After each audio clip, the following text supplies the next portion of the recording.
इस चाकू से कट करेंगे जो कि स्केल है का। Let's do. ये रंगा बना नीम हो इसके अंदर औषध चाकू और ये कर दिया कट। इन देख सकते हैं ये कट है और खुल रहा।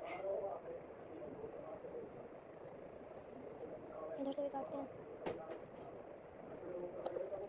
अभी हम अलग अलग स्ट्रोक्स लगाए जा रहे हैं। वी नॉट सीइंग दैट यहाँ पे लग गया था और यहाँ तो नहीं लगा था। एक ऊपर एक बातें जस्ट बनाना और मैंने इस बनान को उल्टा पकड़ रखा है। बहुत मेहनत लग रही है इसको कट करने में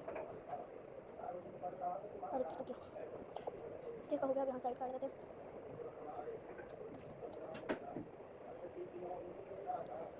ये रेडी है हमारा बनाना। इसमें एक बार ही मैं स्ट्रोक्स पे एक बार फिर से स्ट्रोक कर देती हूँ। स्ट्रोक ठीक है और अच्छे से निकल सके मेरे को स्मूथ।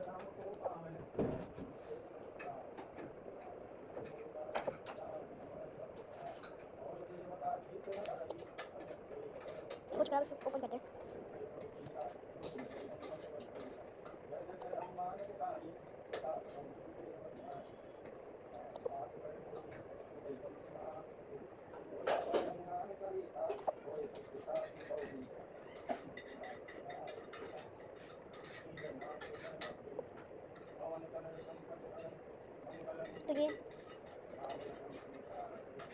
तो ये हमारा कटेड बना है। थोड़ा थोड़ा बहुत कट लग एक्स्ट्रा